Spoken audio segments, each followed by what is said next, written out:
Hola, muy buenas a todos mis queridos seguidores. Les doy la bienvenida a mi canal de numismática y de música clásica llamado Andrés Amadeus DG. Y el día de hoy, en colaboración con la Escuela Superior de Música Fausto de Andrés y Aguirre, hablaré de la historia del Teatro Principal de Puebla. Espero les guste. Antes de contar la historia de este teatro, el cual está ubicado en la ciudad de Puebla, en México, quisiera contar que este teatro es uno de los más antiguos de América que aún funciona, pues data del siglo XVIII. Fue conocido como Corral de las Comedias, después como Antiguo Coliseo y finalmente como Teatro Principal, que es el nombre actual. Fue inaugurado en el año de 1760 y en él se presentaron tanto obras de teatro, óperas, danza, conciertos, zarzuelas, etc. Infinidad de eventos. Dicho esto, ahora sí comencemos con la historia desde sus inicios hasta la actualidad. A inicios del siglo XVII, un carpintero llamado Juan Gómez Melgarejo, quien era aficionado al teatro, realizó sus propias puestas en escena en su casa y tuvo tanto éxito que construyó el primer teatro de la ciudad, el cual llamó Corral de Comedias.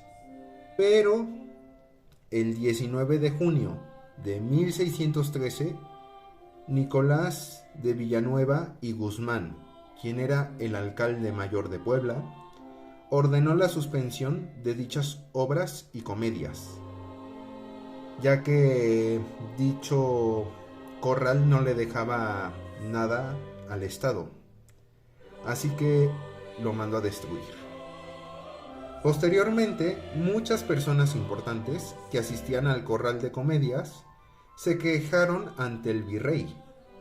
Entonces, el 30 de octubre del año de 1626, Rodrigo Pacheco y Osorio, quien era marqués de Cerralbo y virrey de la Nueva España, concedió la licencia y autorizó la construcción de un corral de comedias, con la condición de contribuir con 6 pesos de la época por cada representación para el Hospital de Indios de San Roque.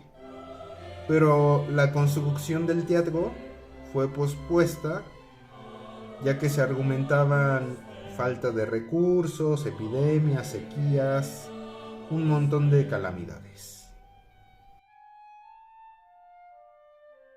Cabe aclarar que en aquel tiempo se le conocía como Coliseo a las salas de espectáculo, no confundir con el Coliseo de Roma. Aclarado esto, continuemos.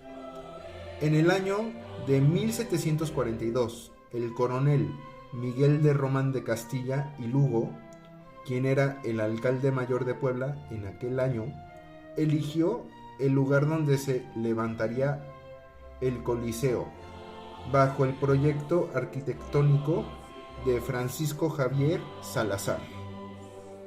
El Coliseo se empezó a construir, pero la bula, que era la autorización del rey, y los permisos tardaron en llegar. Pero aunque el edificio no estuviese terminado, se realizaron puestas en escena durante ese periodo. Pero las personas llegaban con sus propias sillas o sillones de sus casas para ver las funciones. Sin embargo, el arquitecto Salazar no terminó la construcción y se la vendió en obra negra a Juan Ruiz de Ayala, quien para darle continuidad a la obra tuvo que pedir un préstamo, y las que le prestaron el dinero fueron las monjas de Santa Clara. La bula data del año de 1752, fecha que por cierto está en la fachada del edificio. Pero todavía se tardaron 9 años en terminar la construcción. Finalmente, el Coliseo se inauguró en el año de 1760 y estaba acondicionado para 1,600 personas y funcionó hasta el año de 1811, ya que a partir de dicho año las presentaciones fueron suspendidas de forma temporal por el movimiento independentista que había estallado un año antes, en 1810. Se dice que el obispo decía que no era de Dios estar haciendo diversión cuando había gente peleando y matándose, y se tenía que ir a misa a rezar para que se acabase el conflicto. Lamentablemente, el 28 de julio del año de 1902, un descuido humano acabó con los sueños de actores, directores, tramoyistas, utileros, escenógrafos, etc. Cuando el teatro principal se incendió hasta quedar completamente destruido. Se dice que después de una función que terminó de madrugada, alguien olvidó apagar la vela de su camerino y todo el interior se quemó. El incendio fue declarado a las 5 de la mañana y el teatro quedó reducido a escombros y su dueño lo declaró como pérdida total. El antiguo Coliseo del siglo XVIII quedó destruido y el edificio en el olvido. Sus muros, ventanas y balcones se convirtieron en una ruina cubierta de maleza y basura por casi 4 décadas. Fue entonces que en el año de 1939 el gobierno encabezado por Maximino Ávila Camacho expropió el predio para derrumbar por completo el edificio. La idea del gobernador era tirarlo para construir ahí una gasolinera, pero en aquel momento hubo artistas, estudiosos y académicos que intercedieron para que no se llevara a cabo tal atrocidad. Entre ellos se encontraba Francisco de la Maza, quienes le enviaron cartas al gobernador.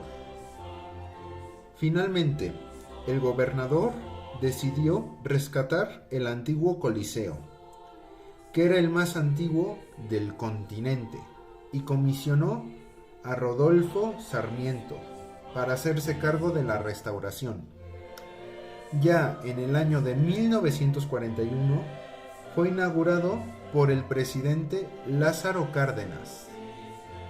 Ya a finales de la década de los 50, el teatro estaba nuevamente deteriorado por las actividades que se fueron realizando durante esos últimos años. Entonces se emprendió una nueva restauración, la definitiva, promovida por Manuel Raigadas Huergo, conocido como el Señor del Teatro, y quien ha ocupado diversos cargos como promotor de la cultura y el teatro para el Estado de Puebla y la República Mexicana. En febrero de 1959 se formó el Patronato del Teatro Principal, representado por Jorge Gómez Haro e integrado por las siguientes personas, cuyos nombres mostraré en pantalla. Ahí los podemos ver.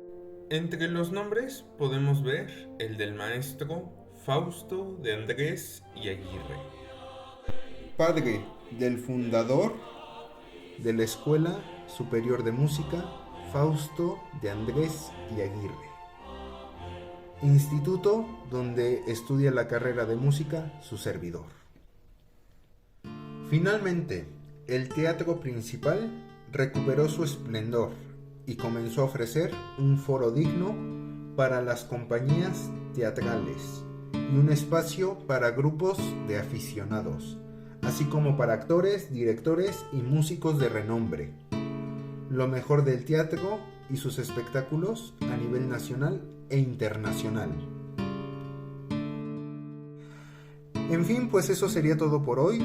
Espero les haya gustado el video. Si es así, denle like y compártanlo, ya que eso me ayudaría bastante. También ya saben, si tienen alguna duda respecto al tema y alguna opinión, me la pueden dejar aquí abajo en los comentarios. Yo con mucho gusto los leo y les responderé lo más pronto posible. También me gustaría saber qué les ha parecido el video y si les gustaría quisiera más videos de este estilo para el canal, para así traer más variedad, además de subir videos de numismática y de música clásica. Los leo en los comentarios. Por último, los invito cordialmente a que se suscriban al canal y a que den clic a la campanita para que así no se pierdan ninguno de mis futuros videos. Y ya sin nada más que decir, me despido por hoy. Nos vemos a la próxima. Bye bye.